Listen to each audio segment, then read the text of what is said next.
time for school, and it's no surprise that many of us are determined to study smarter instead of longer. But which study tips and tricks actually work scientifically and can help you get those perfect grades? First up, research shows that study sessions are most effective in small, short chunks. Instead of cramming in a 10-hour study session, it's much more effective to spread it out into 20, 30-minute sessions over a few weeks. This is because your brain is better at encoding information into the synapses in short, repeated sessions as opposed to one large one. And this is why even learning different skills, whether it's swimming, tennis, or a singing lesson, often follows this same format. And while cramming and pulling all-nighters may be a ritual, it turns out that this is linked to the lowest grades. After prolonged nocturnal study sessions, reasoning and memory may be negatively affected for up to 4 whole days. Instead, setting up specific times in a day or during the week just to study primes your brain by creating a routine, and over time, studying actually becomes easier as your brain is trained to learn in those moments. And while many of us spend hours passively rereading our notes or highlighting a textbook, studies have shown this to be ineffective. It doesn't improve your understanding of topics, nor does it link key concepts together.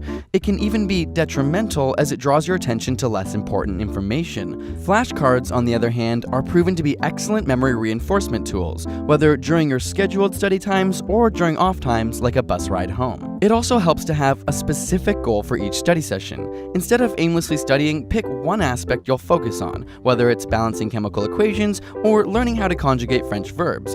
If you can't explain it simply, then you don't understand it well enough.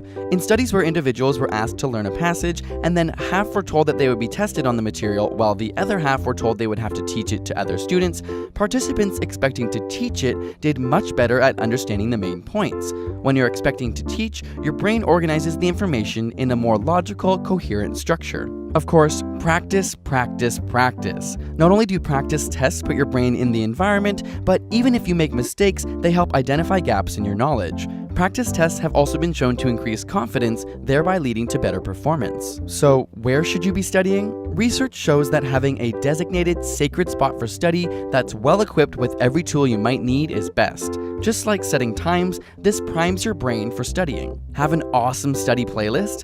Not so fast. While some studies have shown that certain types of classical music can help improve concentration, a recent study has shown that learning with rhythmic background noise can be detrimental to focus, and those not using music fared much better. And if you haven't already, put away your phone. This is a no-brainer, but your texts and social media notifications severely decrease concentration. Of course, exams can be extremely stressful, so if you want some tips on how to deal with exam anxiety, check out our ASAP Thought video, which breaks down some tips for that. Link in the description. And a big thank you to TD Bank for sponsoring this video. If you're heading to campus this fall, click on the link below or visit td.com/student to see how TD can help you start school with a plan.